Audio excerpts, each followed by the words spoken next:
Suomen Joutsen is a steel-hulled full-rigged ship with 3 square-rigged masts. Built in 1902 by Chantiers de Penhoët in St.Nazaire, France, as Laënnec, the ship served 2 French owners before she was sold to German interest in 1922 and renamed Oldenburg. In 1930, she was acquired by the Government of Finland, refitted to serve as a school ship for the Finnish Navy and given her current name. Suomen Joutsen made 8 long international voyages before the Second World War and later served in various support and supply roles during the war. From 1961 on she served as a stationary seamen's school for the Finnish Merchant Navy. In 1991, Suomen Joutsen was donated to the city of Turku and became a museum ship moored next to Forum Marinum. History. Laënnec. In 1902, the French shipping company Société Anonyme des Armateurs Nantais ordered 2 3,100-ton full-rigged ships from Chantiers de Penhoët in St.Nazaire. The first ship, launched on 7 August 1902, was christened Laënnec after René Laënnec, a French doctor and inventor of the stethoscope. On 18 September 1902 she was followed by the second ship, named Haudouin after Pierre Haudouin, which was lost off the coast of New Caledonia on 3 January 1905. On 23 October 1902 Laënnec left St.Nazaire and headed to Cardiff, England, to load coal bound for Iquique, Chile. Laënnec was almost sunk on her maiden voyage when she collided with an English steamship, Penzance, in the Bay of Biscay, sinking the fully laden steamer within minutes.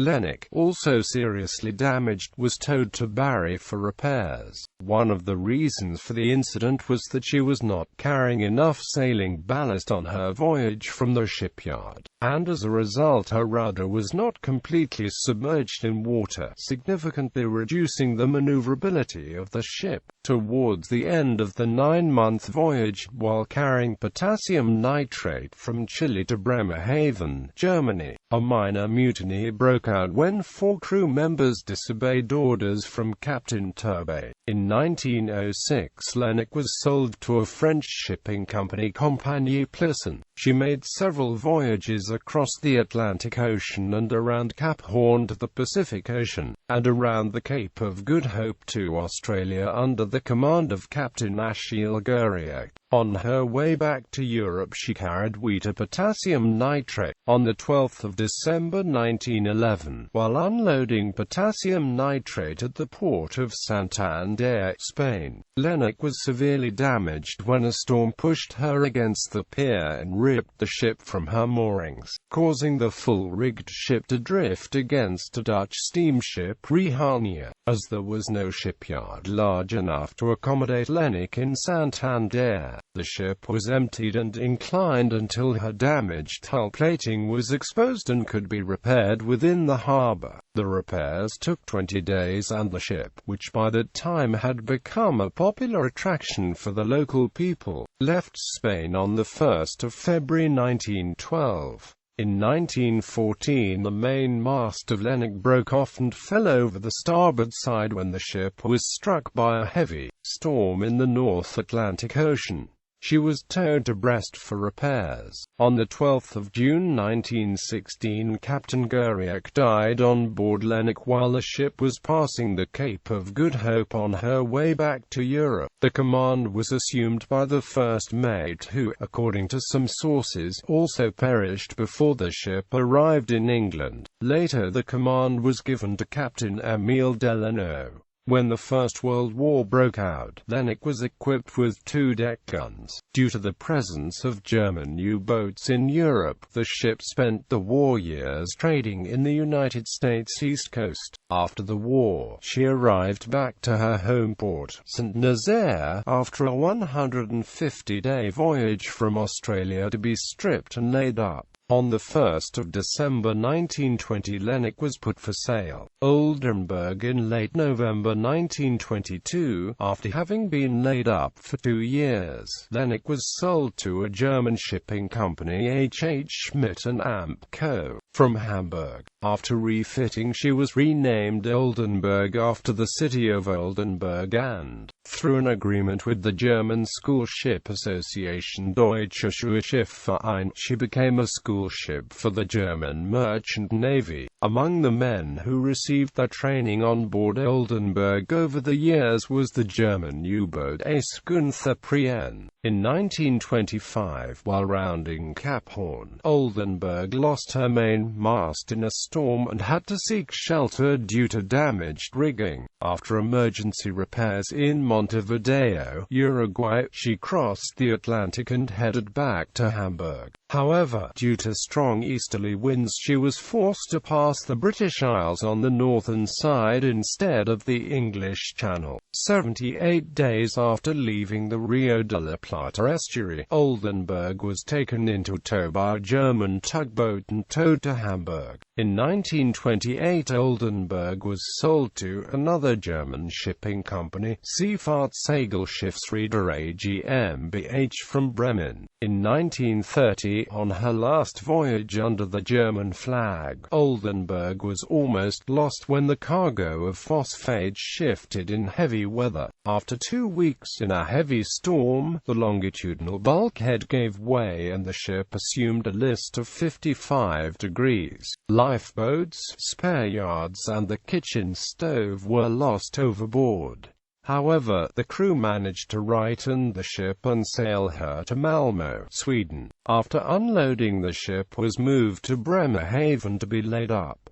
Suomen Joutsen, acquisition and refitting. Although the school ship was left out from the Finnish Naval Act of 1927, the Finnish Navy decided to keep looking for a suitable vessel and purchase it separately from the major fleet renewal program. Over the years, opinions both in favor and against a school ship had been presented, but it was generally agreed that such vessel would be in many ways beneficial for the Finnish Navy.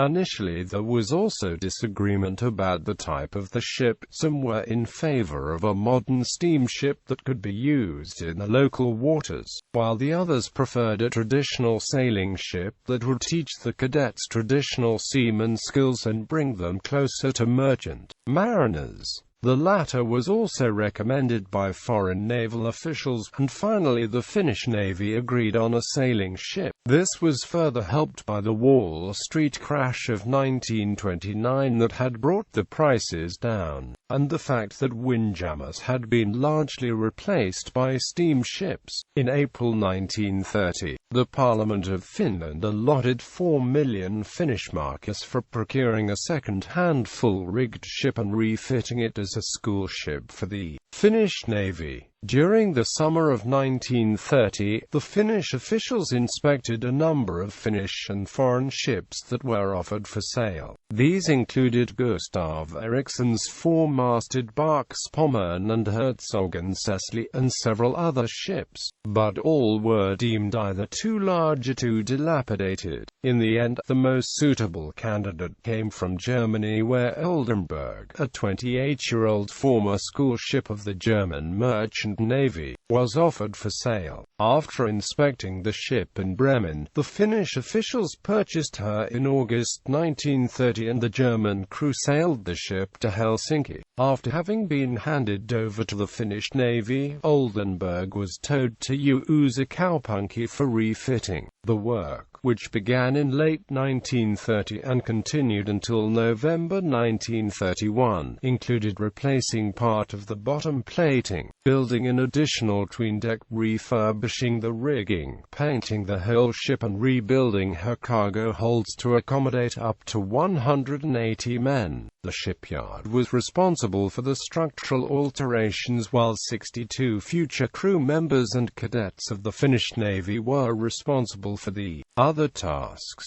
including carrying 1,200 tons of stones to the ship as sailing ballast. On the 1st of November 1931, after a number of delays, Oldenburg was renamed Suomen Joutsen after Finskus Van, a Swedish 16th-century warship that took part in the naval action of 7 July 1565 between Sweden and Denmark. After launching, Suomen Joutsen broke her moorings in the strong breeze and damaged two ships, gunboat Karjala and Osmo, a laid-up full-rigged ship built in 1869, before she was brought under control. On 4 November 1931, she left the shipyard for Helsinki, under tow and escorted by Minelayer M1 school ship due to delays during the refitting and later problems with the steam heating system. The first voyage of Suomen Joutsen was delayed until late December. Captain Arvo Lieto proposed postponing the departure until the next autumn as Christmas was drawing near and the sea was already freezing. But on the 21st of December 1931, President P. Van Hovud ordered the ship to begin her first international school sailing under the Finnish flag. Suomen Joutsen was towed to the sea on the following day, but she had to wait for favorable winds outside Porkla until the 28th of December, at which point she had already been grounded once.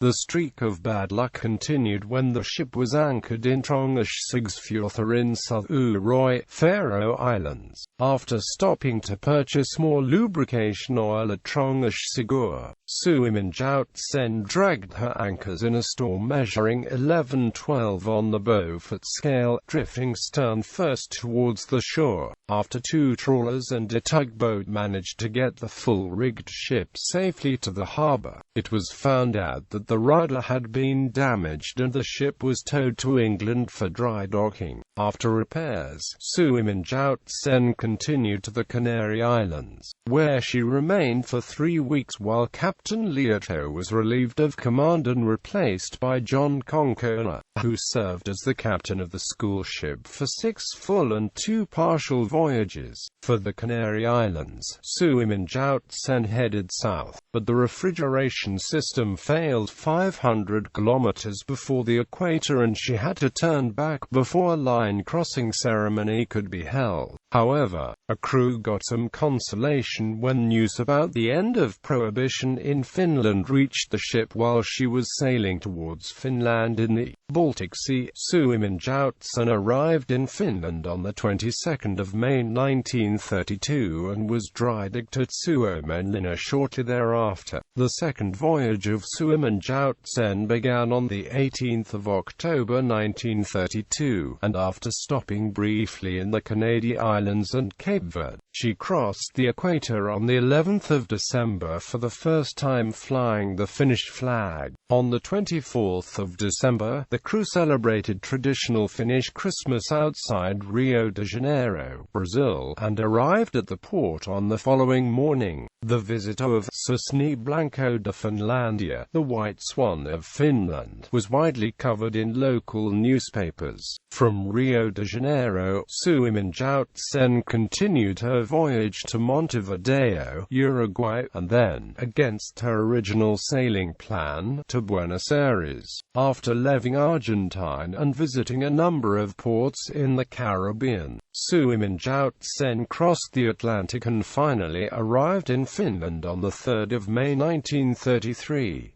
On the way back, her crew caught a number of sea turtles for the Helsinki Zoo. On her third international sailing, Suomen Joutsen left Helsinki on the 1st of November 1933 and headed to the Mediterranean, where she visited the ports of Marseille, Alexandria and Naples, while heading towards Gibraltar on her way to the Atlantic. An English steamship tauntingly offered to tow the Finnish full-rigged ship, which was sailing slowly close to the wind. However, shortly afterwards the wind changed its direction and Suomen Joutsen overtook the steamer with a towing line hanging from the stern horsehole, offering to provide assistance for the slower ship. After stopping briefly at the Canary Islands, the ship crossed the Atlantic and arrived in Haiti on the 10th of March 1934 after 25 days of sailing. The return voyage began 6 days later, on the 6th of April, while in the middle of the northern Atlantic. Suomen Joutsen was hit by hurricane-force winds that caused the ship to list almost 56 degrees. She survived the worst storm of her career without major damage and arrived in Helsinki on the 16th of May 1934. Suomen Joutsen began her fourth voyage on 30 October 1934 and arrived at her first stop, Cartagena in Spain, in late November. While sailing towards the Greek port city of Piraeus outside Sardinia on the 7th of December, she was overtaken by the Italian 51,000-ton ocean liner SS Rex, which passed Suomen Joutsen at full speed of 31 knots from a distance of only 50 meters. Although the holder of the blue riband was a sight to behold, seeing a full-rigged ship underway in the open seas was also becoming a rare treat. After visiting various ports in the Mediterranean, the ship returned to the Atlantic and stopped briefly at Ponta Delgada, but crossed neither the Atlantic nor the equator.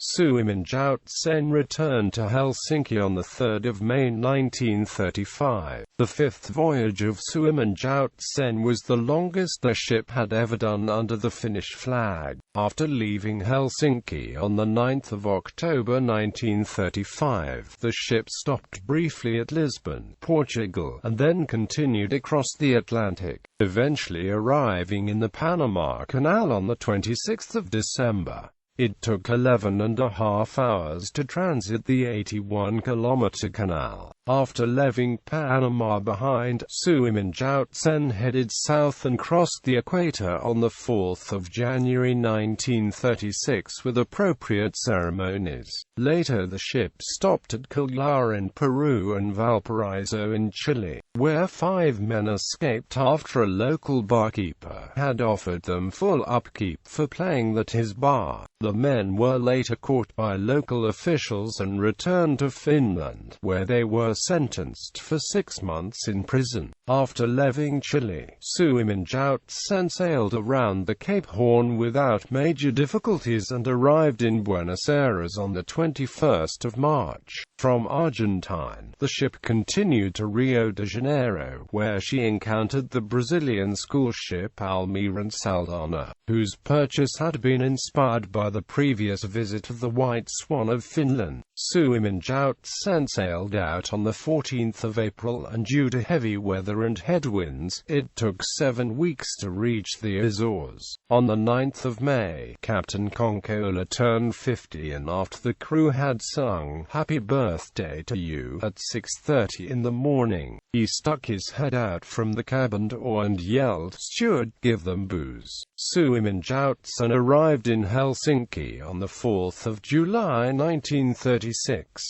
After a number of disagreements regarding the use of tugboats in the foreign ports, Captain Concola decided to sail the full-rigged ship all the way to the harbour, crossing the narrow Kustar on Miekka Strait at full sail. Finally, when the bow had already been moored at Kataginoka, he allowed the tugboat to push the stern against the pier and the fifth voyage was over. On her sixth voyage, the most important stop of Suomen Joutsen was New York, where the ship arrived on the 3rd of March 1937.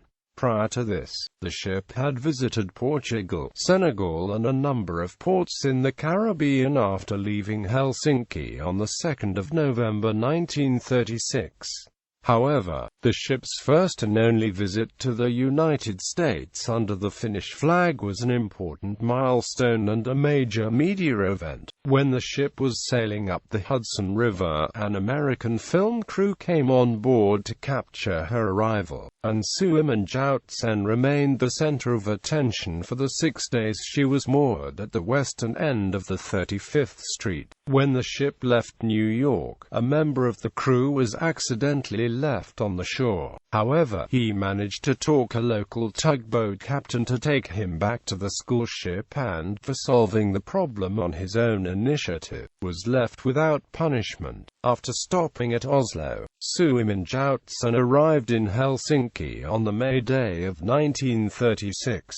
Among the first people to leave the ship was a man carrying a living crocodile under his arm, captured for the Helsinki Zoo. The seventh voyage of Suomen Joutsen began on the 20th of October 1937 and took the ship first across the Atlantic to South America. After calling Montevideo, she continued east to Cape Town, stopping at Tristan da Cunha along the way. The seventh voyage has often been called the unluckiest one, as 3 crew members were lost before the ship arrived back in Finland on the 12th of May 1938. On the 7th of February, a seaman fell from the bowmast and was buried at sea on the following day. On the way to Cape Town, a sergeant became ill and later died in a hospital in South Africa on the 10th of March. On the 10th of May, a member of the regular crew fell to the sea while painting the hull when the ship was underway in the Baltic Sea. Many thought that the deaths were due to the crew killing 3 albatrosses earlier in the voyage. Finally, when Suomen Joutsen was outside Helsinki, a small airplane flew too close to the ship and crashed into the sea, but the pilots were rescued. Suomen Joutsen left for her 8th and last international voyage on the 27th of October 1938.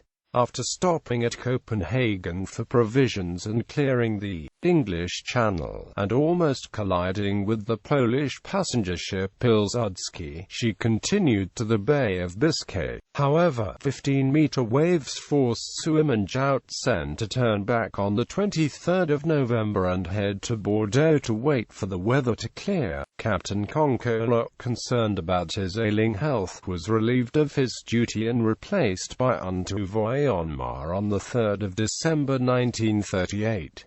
Under his command, Suomen Joutsen crossed the Atlantic twice, calling the ports of Pernambuco in Brazil and San Juan in Puerto Rico. On her last stop at Rotterdam, there were already signs of a major conflict in the air, and had the war started before the ship arrived in Finland, she would have headed to the United Kingdom. Suomen Joutsen arrived in Helsinki on the 22nd of April 1939, after which she never left the Baltic Sea again. Second World War. During the summer of 1939, the rigging of Suomen Joutsen was partially dismantled and her hull was painted dark grey. She was used as a supply ship for the Finnish submarine fleet within the Finnish archipelago. When the Winter War broke out on the 30th of November 1939, she was stationed in Hogsara with the submarines and coastal defense ships Vanemoinen and Ilmarinen. After 3 Soviet scout planes flew over the ships, the fleet moved hastily to another safe location near Novo only hours before 8 4-engined enemy bombers overflew to the previous anchorage. During the first weeks of the war, Suomen Joutsen was assigned to a moving supply depot under the archipelago sea fleet that consisted of the full-rigged ship and a number of barges and tugboats. She served in this task until the Winter War ended with the signing of the Moscow Peace Treaty on the 13th of March 1940. During the interim peace she was stationed in Naantali. When the Continuation War started on the 25th of June 1941, Suomen Joutsen resumed her old tasks as a moving supply depot under the archipelago sea fleet. Since the Finnish Navy now had a dedicated submarine tender icebreaker Sisu, the former school ship was relegated to supply motor torpedo boats. After the war ended on 19 September 1944, Suomen Joutsen was used as an accommodation ship in Turku. During the war, around 150 men were stationed on Suomen Joutsen. The ship was lightly armed with only 2 machine guns and around 40 rifles. She survived the war largely intact, with only minor shrapnel damage from Soviet air raids. After the war, Suomen Joutsen participated in the demining of the Finnish coastal waters, for which purpose she was fitted with an engine repair shop and a sauna for the crews of the minesweepers. She served in this task until the mine clearance was finished in 1948, but was afterwards used as an accommodation and supply ship for different branches of the Finnish Navy. In 1955 to 1959 she was stationed in Upinniemen, while Suomen Joutsen served as a supply ship for the minesweeping fleet. Her crew rebuilt the rigging dismantled before the war, and the school ship spent a couple of days sailing in the Baltic Sea in late 1948. Although there were plans to reactivate her as a school ship for either the Finnish Navy or the Finnish Merchant Fleet, or both, there were issues with her naval ensign. As a naval school ship, she would not be allowed to carry cargo or be crewed by civilians, but a civilian flag would force her to pay expensive harbor fees.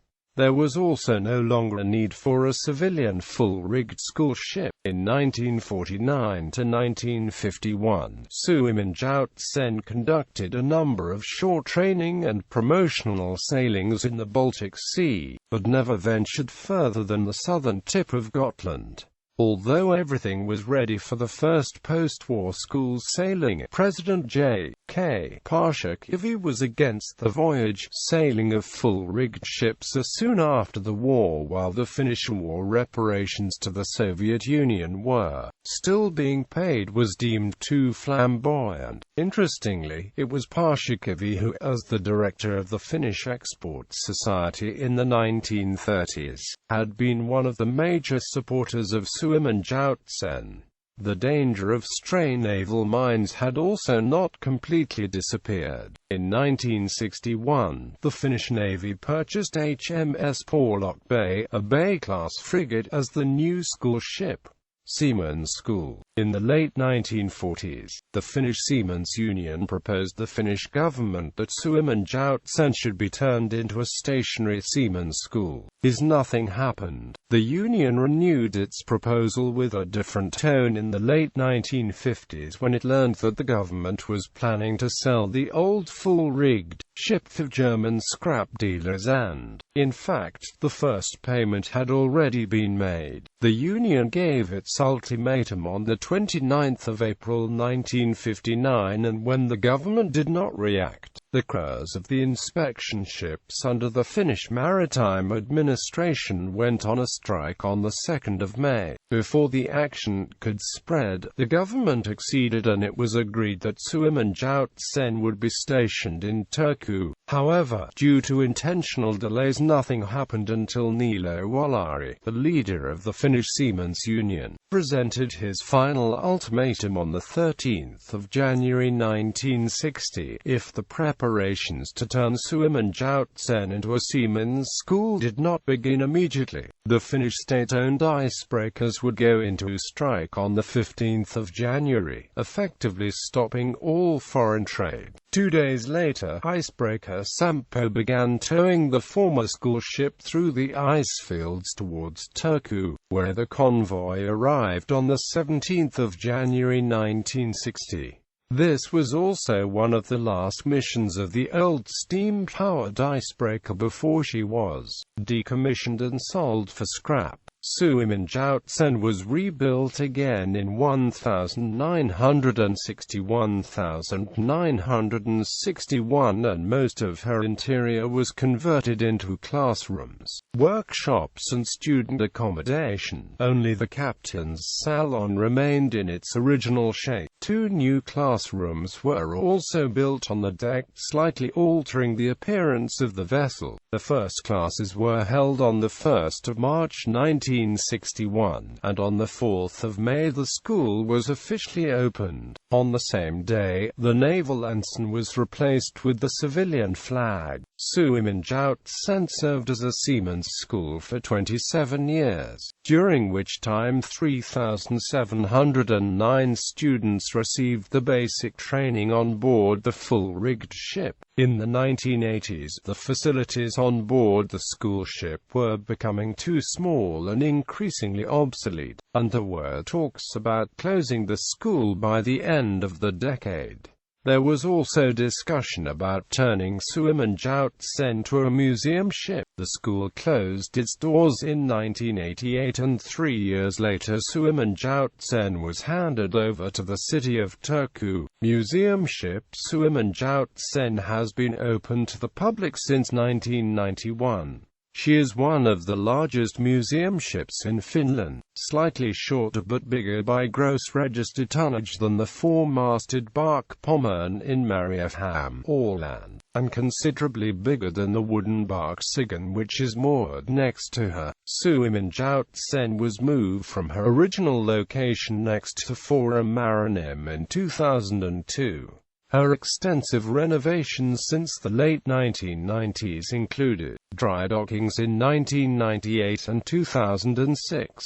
Since 2009 she has hosted a permanent exhibition about her career. On the 25th of July 2001, Suomen Joutsen received minor damage when the 1938-built steamer Ukko-Pekka collided with the museum ship. However, the damaged shell plating and frame were above the waterline, so the ship was in no danger of sinking. In 2006, Pekka Koskenkaila, the founder of Norta, revealed that the Swan line of luxury sailing yachts was named after Suomen Joutsen.